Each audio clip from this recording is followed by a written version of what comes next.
It's September 3, 2025. Ayan, nagsisimula na po ang countdown ngayong Burr months at nagsisimula na rin ang iyong pag-iipon kung saan mang bansa ka pupunta, kung saan mang lugar sa Pilipinas ka pupunta. Good luck sa'yo. Diba? Good luck na lang talaga. Sana marami ka nang naipon. At syempre sana marami ka na rin naipon pambayad sa mga kautangan. Kasi kung wala pa, good luck sa'yo, mamaya may kakatok na sa bahay nyo.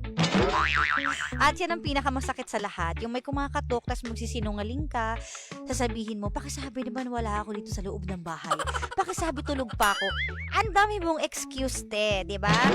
Ang sarap kayang humarap na na may pambayad ka na, finally may pambayad na ako sa'yo, Mare, rather than tago ka ng tago.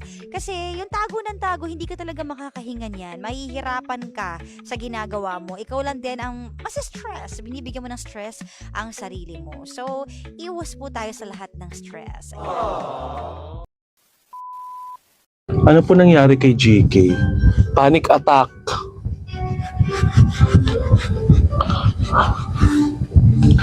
Tignan nyo, kakatanong nyo ng GK para tuloy ako sinapak.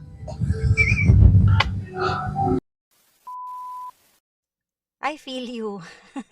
Shout out sa lahat ng mga kinikimkim nararamdaman at hindi maikwento kaya nahihirapan.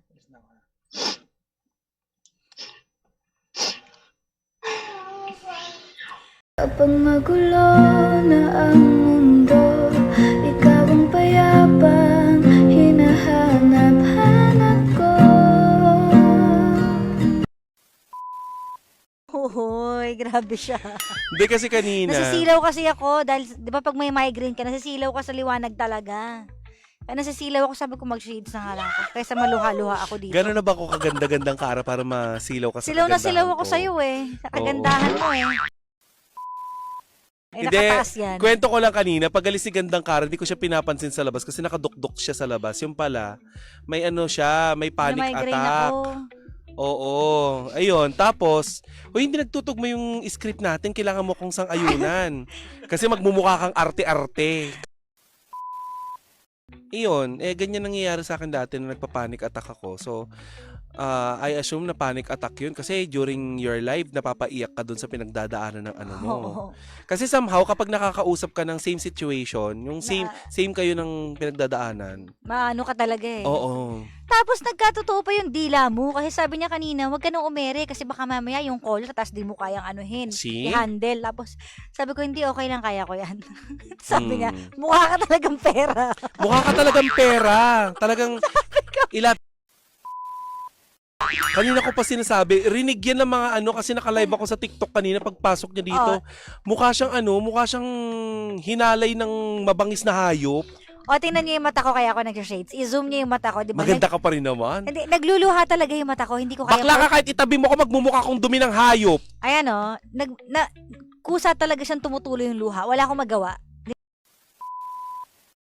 Pero kamusta ang pakiramdam mo ngayon? Better? Better naman. Medyo kumalma na yung emosyon ko. Pero yung mata ko lang talaga, tuloy-tuloy yung luha na hindi ko na maipaliwanag. Ba't lumuluha ka pa rin? Wala, ayaw talaga tumigil Hindi ko na alam Sabi ko pa Bahala kanina siya sa kanya, lumuha dyan. magpa-check up ka kaya kasi namamahalan daw siya sa psychiatrist. Tapos sabi ko, lolo mo nga, pinapa-check up mo. Diba? Hindi rin naman magagamot, di ba?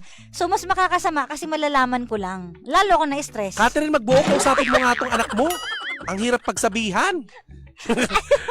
Okay na yan. Hindi gumaling-galing.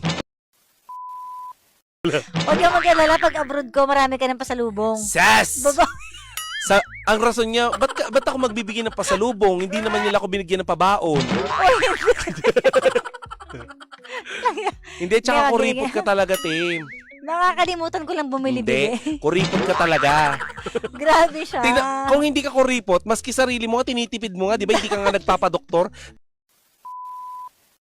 Alam mo, nag-trigger talaga sa akin dito, ikaw Napakawalang yan Matutulog na kami kagabi, alas 10 ng gabi. Sabi niya, siguro nasarapan siya dun sa drama-drama namin kahapon, di ba, kay Curly. Ngayon, sabi niya, te, magdala ka ng polo mo bukas at saka magpanlalaki ka. Gaganap kang jinggoy. Alas 10 ng gabi, patulog na. FM, nakapolo ko nagpunta. Oh. Maiksi pang buhok ko nun. Tinawag ako ni Sisa ng Jinggoy. O, di ba? Kamukha mo nga pag ganun, pag nilang lalaki. Wag mo kong asarin doon. Kasi nung kasal na yun, naglasing ka dahil magkaaway kay ni Papa Jackson Uy, sa wala. Marikina. Pinag- Naalala mo? Ayan, na-back to you ka, di ba?